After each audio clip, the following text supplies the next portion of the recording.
님절인데 성령은 얼굴 없는 인격이라는 말이 있습니다. 우리가 성령으로 충만해진다라는 것은 결국 성령님의 인격을 닮아가는 것을 의미합니다. 그래서 성령으로 충만할수록 하나님의 마음을 깨닫게 되고, 그리고 성령의 성품이 열매로 맺히게 되는 겁니다. 그래서 이제 더 이상 내 옛 모습이 보이지 않고 변화되어서 이제는 성령의 열매를 충분히 맺어가는 삶을 살게 되는 것, 이것이 성령 충만입니다. 바울은 우리가 성령으로 충만하게 될 때 그 인격이 변화되고 그 삶의 열매가 맺혀지게 되는데 그것을 9가지 열매로 말하고 있습니다. 그러나 성령의 열매는 사랑, 기쁨, 화평, 인내, 친절, 선함, 신실, 온유, 절제입니다. 이런 것들을 막을 법이 없습니다. 그러므로 진정으로 성령으로 충만하다는 것은 그 인격이 성령의 성품으로 변화된 사람이고, 이러한 열매들이 있어서 사람에게 덕을 끼치고 위로와 권면을 하며 교회를 세우는 사람입니다. 따라서 그리스도의 생명과 구원을 받고 성령이 임재한 그리스도인이라면 마땅히 성령이 이 9가지 열매, 즉 성령의 성품이 맺혀져야 하는 겁니다. 이 9가지 열매는요, 사실 성령님의 성품이에요. 성령의 성품들. 그러므로 내가 성령으로 충만하다는 것은 결국 내 안에 있던 예전의 모든 성품이 사라지고 변화되어서 성령님의 성품으로 변화되는 것, 하나님의 마음을 닮아가는 것, 예수 그리스도의 인격이 내 삶에 맺히는 것, 이것이 바로 성령의 열매입니다. 좋은 교회, 좋은 목회자, 좋은 성도에게는 이 열매가 많이 맺혀 있습니다. 그러므로 주님께서 말씀하신 것처럼 나무는 열매로 하는 겁니다. 특별히 저는 오늘 본문을 통해서 우리가 성령으로 충만한 삶을 살아갈 때 일어나는 2가지 변화, 즉 열매를 맺는 것 외에 2가지 삶의 변화가 있는데 오늘은 그에 대해서 말씀드리려고 합니다. 먼저 오늘 본문에 보면 아가보라는 선지자가 유대로부터 내려와서 성령의 계시를 바울과 및 함께하고 있는 사람들에게, 제자들에게 전하고 있는 장면을 볼 수가 있습니다.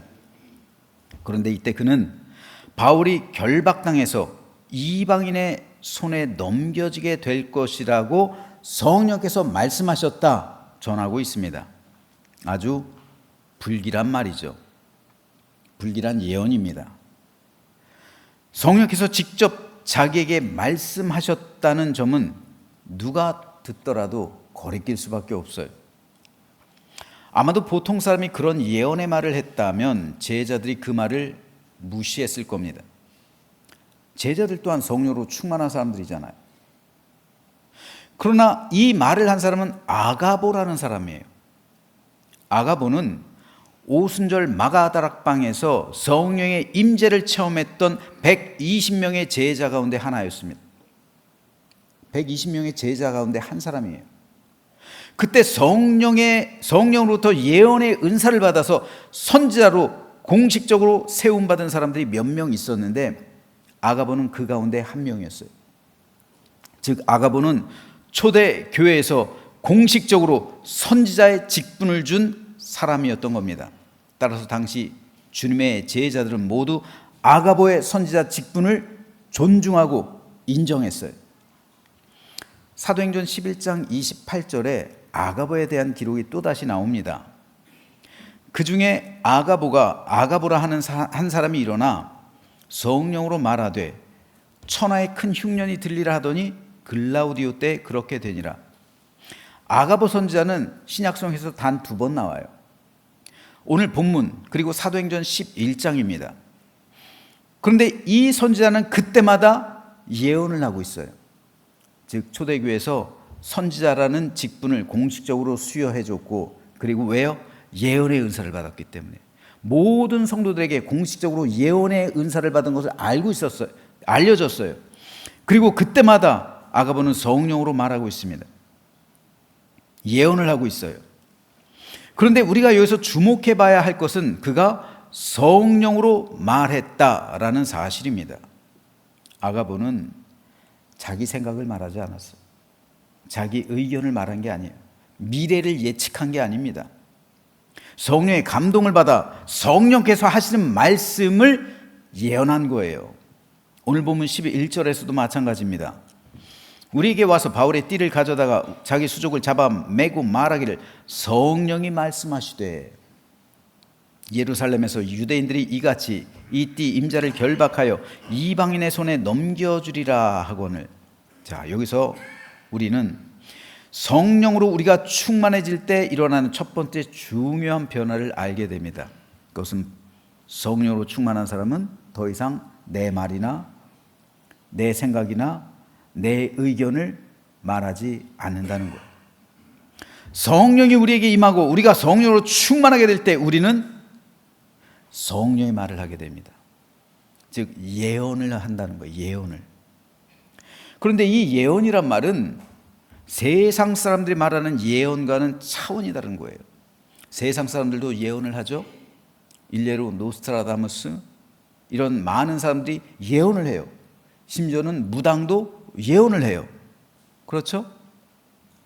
그런데 세상에서 말하는 예언은 대부분 앞날에 있을 일을 예측하는 거예요. 미리 말하는 거예요. 그래서 이때 예언은 한자로 미리 예자에 말씀 언자를 사용해요. 즉 앞날의 일을 미리 말하는 것이 세상이 말하고 있는 예언의 의미예요. 하지만 성경에서 말씀하고 있는 예언은 미리 예자가 아니에요. 맡길 예자예요. 말씀 언자. 그래서 맡길 예 말씀언, 말씀을 맡긴다는 의미예요. 은행에 돈을 맡기는 걸 뭐라고 그래요? 예금이라고 하죠. 은행에 돈을 쌓아두는 것은 적금이라고 하죠. 은행에 돈을 맡기는 것은 예금이에요. 마찬가지로 하나님께서 하나님의 말씀을 맡기는 것, 이것이 예언이란 말이에요. 그래서 그 사람으로 하여금 하나님의 말씀을 하나님을 대신해서 전하게 하는 것, 이것이 기독교에서 말하고 있는 예언입니다. 즉 하나님의 말씀은 하나님께서 그 말씀을 맡긴 사람이 있어요. 그 사람이 예언자예요. 그렇기 때문에 내게 성령이 임하시고 성령의 인격이 내게 스며들어서 내가 성령의 성품을 닮아가고 성령으로 충만하게 되면 이제부터 나는 더 이상 내 말을 하는 것이 아니라 성령님의 말을 하며 살아가게 돼요.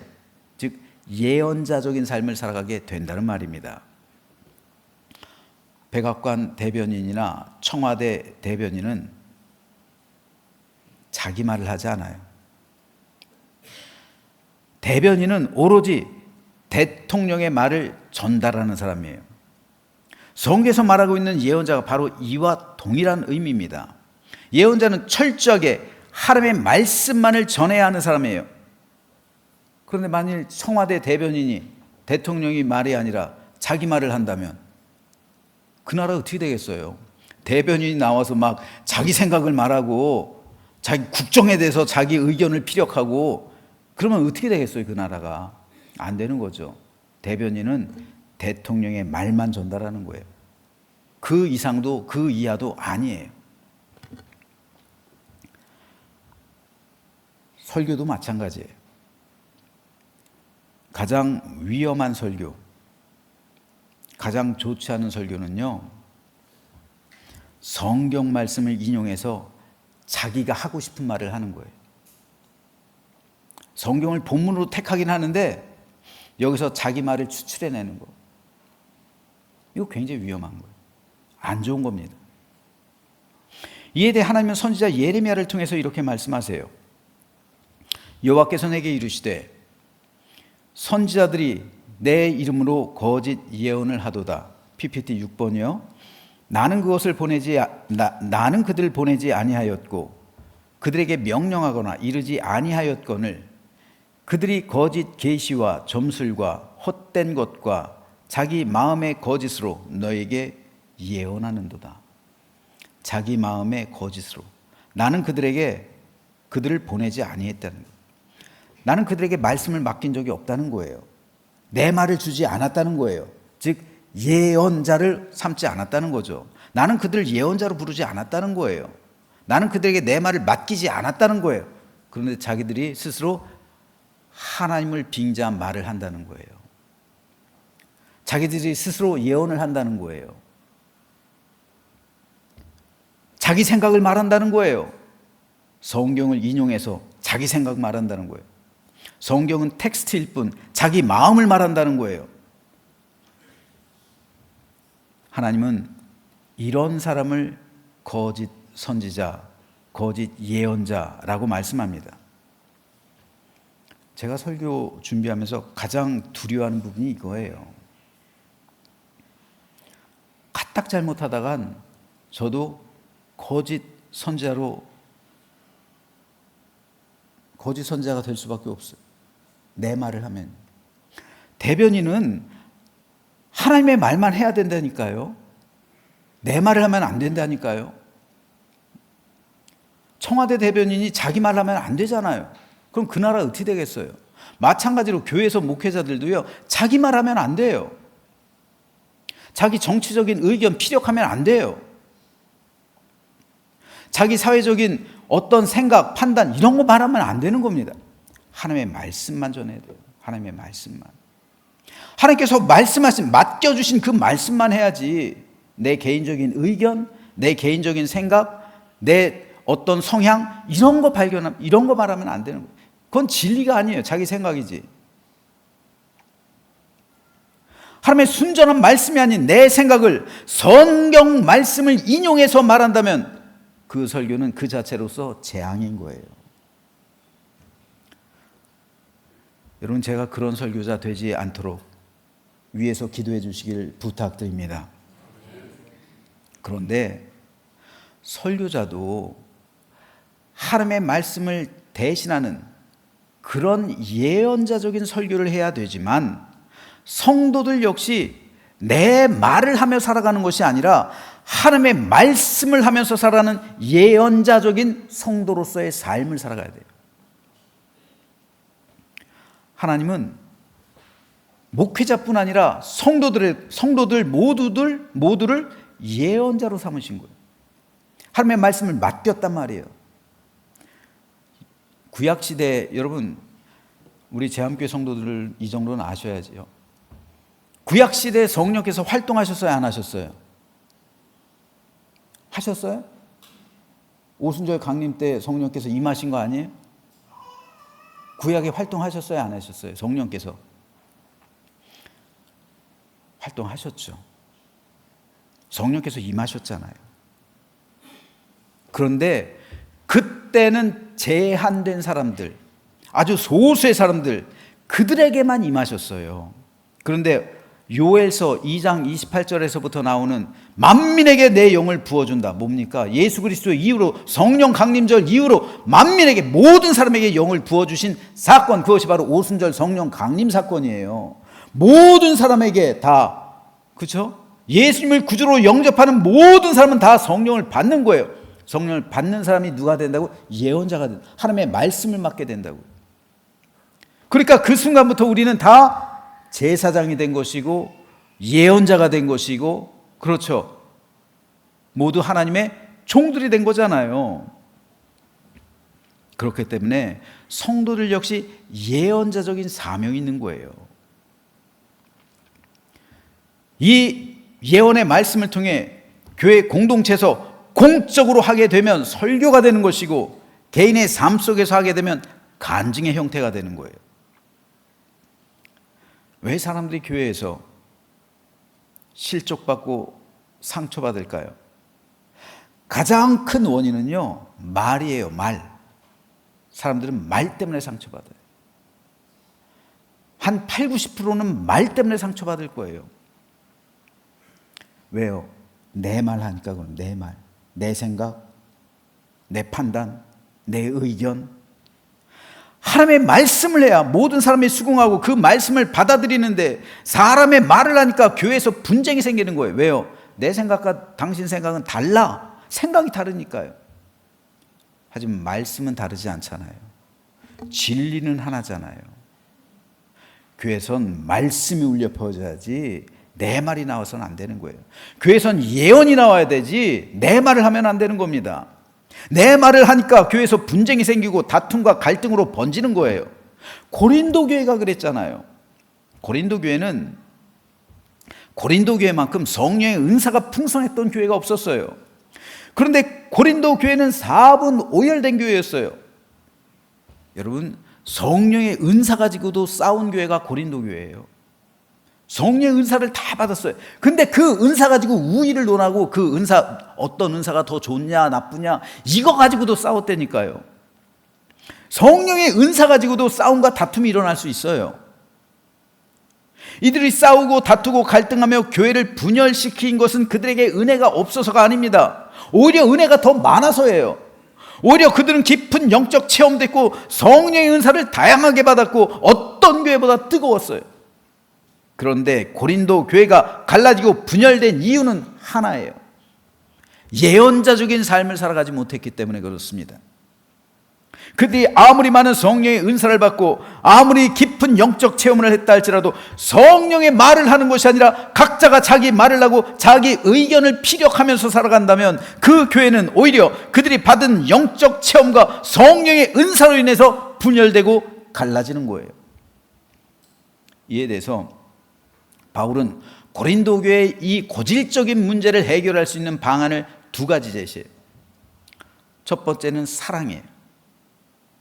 그리고 2번째 제시하는 게 예언자적인 삶이에요. 사랑을 추구하며 신령한 것들을 사모하되 특별히 예언을 하려고 하라. 방언을 말하는 자는 사람에게 하지 아니하고 하나님께 하나니 이는 알아듣는 자가 없고 영으로 비밀을 말함이라. 그러나 예언하는 자는 사람에게 말하여 덕을 세우며 권면하며 위로하는 것이요 방언을 말하는 자는 자기의 덕을 세우고 예언하는 자는 교회의 덕을 세우나니. 바울은 특별히 고린도 교회 성도들에게 예언을 하려고 하라 당부하고 있어요. 바울이 말하는 예언은 은사로서의 예언이 아니에요. 은사로서의 예언을 말하는 게 아니에요. 이것은 여러분의 말이 아니라 성령님의 말을 하며 살아갈 것을 권면하고 있는 삶의 실천 덕목이에요. 이로써 고린도 교회에서 벌어졌던 이 교회의 분쟁이 해결될 수 있다는 말입니다. 사랑이 은사가 아닌 것처럼 예언도 은사가 아니라는 말이에요. 사랑을 은사로도 말할 수 있죠. 예언을 은사로도 말할 수 있어요. 하지만 사랑과 예언은 은사의 본질이 아니라 삶의 실천적인 본질에 속한 것입니다. 이에 대해서 베드로 역시 이렇게 말하고 있어요. 만일 누가 말하려면 하나님의 말씀을 하는 것 같이 하라. 하나님의 말씀을 하는 것 같이 하라. 이것이 예언인 것처럼 말하는 거예요. 예언을 하는 것처럼 말하라는 겁니다.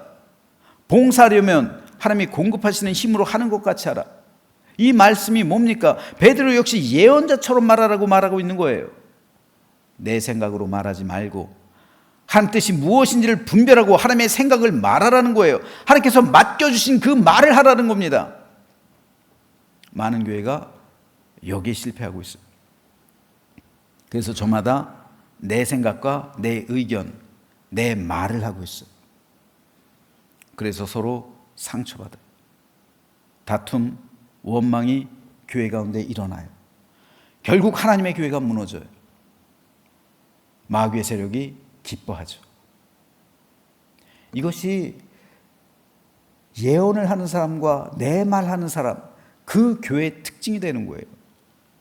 그러므로 우리는 예언자적으로 생각하고 말하는 훈련을 해야만 합니다. 예언자적으로 베드로 사도의 고백과 같이 하나님의 말씀을 하는 것 같이 하라.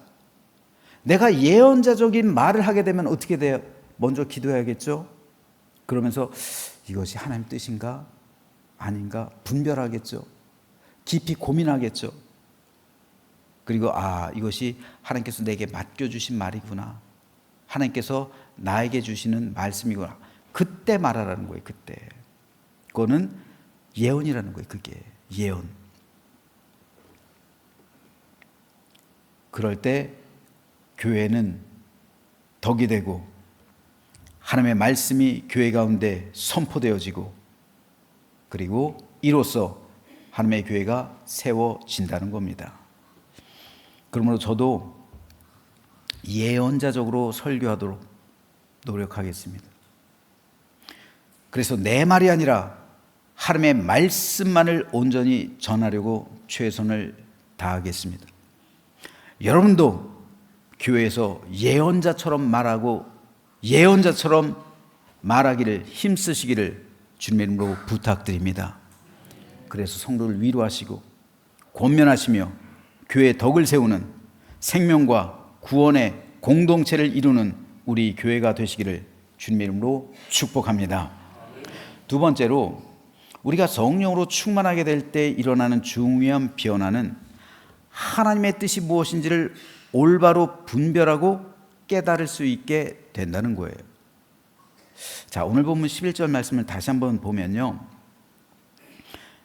우리에게 와서 바울의 띠를 가져다가 자기 수족을 잡아매고 말하기를 성령이 말씀하시되 예루살렘에서 유대인들이 이같이 이 띠 임자를 결박하여 이방인의 손에 넘겨주리라 하거늘.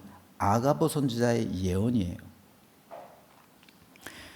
아가보 선지자가 성령을 통해서 말씀하고 있는 예언 뭡니까? 한마디로 이 띠의 임자, 바울의 띠였어요. 즉 바울이 예루살렘에서 유대인들에게 잡혀서 이방인의 손에 넘겨지게 될 것이다 라는 말씀이에요. 자, 이 말씀을 들은 제자들은 어떻게 했을까요? 이 말씀을 들었을 때 두 가지 반응이 있었어요. 먼저 제자들의 반응. 제자들은요, 바울에게 가지 말라. 이건 성령께서 하신 말씀이지 않냐. 바울 당신이 예루살렘에 가면 붙들린다고 지금 성령께서 말씀하고 있지 않느냐. 가지 마시라. 이 제자들은 아가보의 권위를 인정했어요. 아가보의 선지자의 권위, 그리고 그의 예언을 무시하지 않았어요. 확신했어요. 그렇기 때문에 만류했어요. 그들은 바울에게 이렇게 말합니다. 이 말을 듣고 그곳 사람들과 함께 우리는 바울에게 예루살렘으로 올라가지 말라고 간곡히 만류했다. 얼마나 간곡히 만류했는지 그들은 울고 애원하다시피 바울에게 절대 예루살렘으로 가지 말라고 만류한 거예요. 굉장히 극렬하게 만류한 겁니다. 절대로 가지 마라. 그런데 바울의 반응은 달랐어요.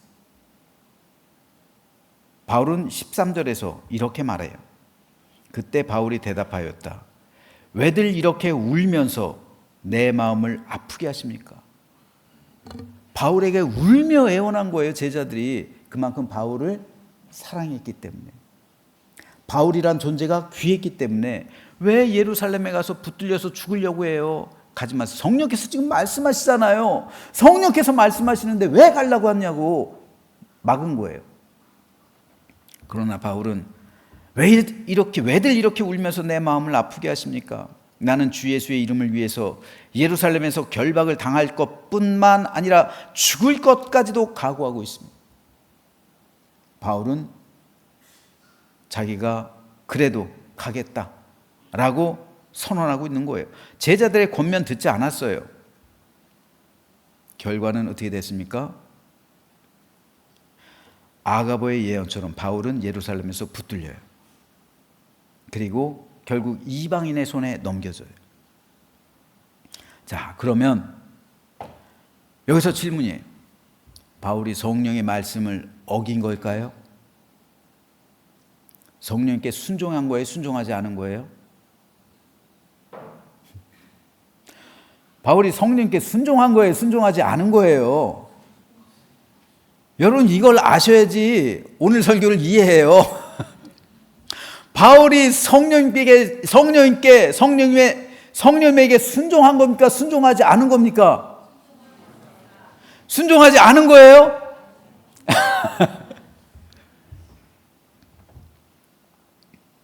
관점의 차이예요. 제자들은 성령의 뜻을 어떻게 해석하냐면, 성령께서 말씀해 주지 않느냐, 가지 말라고 말씀하지 않느냐, 성령께서 이 말을 한 것을 가지 말라라고 경고해 주신 것으로 제자들은 이해하는 거예요. 그러니까 화를 면해라. 그런데 바울은 그렇게 생각하지 않았어요. 바울은 성령께서 미리 말씀해 주셨다라고 생각한 거예요. 그러므로 너는 가서 분명히 잡히게 될 거니까 그에 대한 대비를 하고 있어라. 각오하고 있어라. 준비해라. 이렇게 이해한 거예요. 제자들은 성령께서 당신 잡힌다니까 도망가. 이렇게 말을 한 거고, 바울은 성령께서 내가 잡힌다고 하시는구나. 그러니까 준비하고 있어야겠구나. 이렇게 이해한 거예요. 결국 누가 순종한 겁니까? 바울이 순종한 거예요. 바울이. 여기서 우리가 물어야 될 것은 성령님의 뜻이에요. 왜 아가보를 통해서 이런 예언의 말씀을 주셨는가? 성령께서 말씀을 주신 게 과연 도망가라고 말씀하신 것인가? 아니면 준비하라고 말씀하신 것인가? 준비하라고 말씀하신 거예요. 바울이 이걸 아는 거예요. 제자들은 도망가라고 이해했지만 바울은 준비하라는 성령님의 음성을 들은 거예요. 그리고 성령님의 뜻을 분별한 거예요. 이 분별이요. 성령 충만하면 이 분별이 있게 되는 거예요. 언뜻 보기엔 바울이 성령님의 음성을 듣지 않은 것처럼 보입니다. 하지만 실상은 바울만이 성령의 뜻이 무엇인지 정확히 아는 거예요. 그래서 나머지 사람들은 오히려 바울이 예루살렘으로 가는 것을 막아버린 거예요. 하지만 만일 그렇게 되었다면 사도행전이 쓰여지지 않았을 거예요. 사도행전의 3분의 1 이상은요, 다 바울의 재판 기록이에요. 재판 기록 이후에 바울이 예루살렘으로 붙들리면서부터 그 이후의 사건, 그거로 끝나요. 3분의 1 이상이.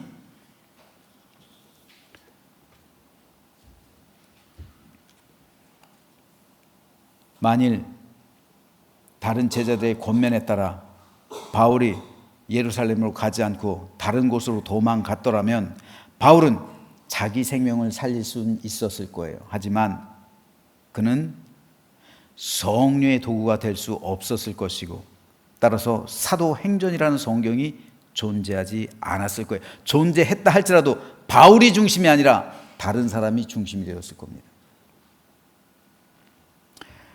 김세윤 교수가 쓴 바른 신앙을 위한 질문들이라는 책에 보면 이때 바울은 가이사에게 복음을 전하기로 결심했다고 해요. 그걸 준비한 거예요. 성령께서 그 말씀을 하시면서 바울은 예루살렘으로 가면서 마음을 다지는 거예요. 내가 가면 어떻게 해야 될까? 자기의 장래 플랜을 짜기 시작한 거예요. 그리고 결국은 가이사에게 가야겠다. 가이사에게 가서 자신의 기독교 신앙을 변론하기로 작정했다는 겁니다. 그래서 황제에게 직접 복음을 변론하고 증거해서 기독교도 유대교처럼 신앙의 자유를 얻고 더 이상 박해를 받지 않게 하도록 굳게 결심했다는 거예요. 황제 한 사람을 구원시키면 로마 제국 전체가 기독교 국가가 되죠. 바울 당시 황제가 유명한 네로예요.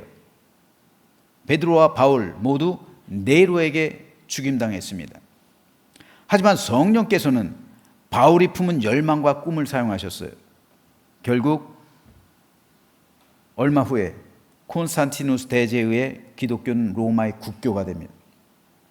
이때부터 기독교 역사가 전 세계로 뻗쳐나가게 됐고 오늘 우리가 존재하게 된 거예요.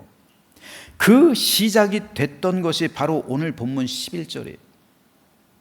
만일 이때 바울이 성령의 말씀을 다른 제자들처럼 이해했더라면, 그래서 예루살렘으로 가지 않고 다른 곳으로 도망갔더라면 그 이후로 기독교 역사가 어떻게 변했을진 모릅니다.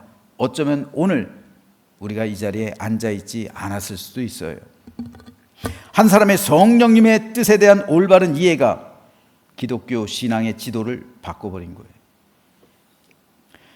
그러므로 이것은 오늘 우리도 마찬가지입니다. 많은 사람이 하나님의 뜻을 알고 싶어 해요.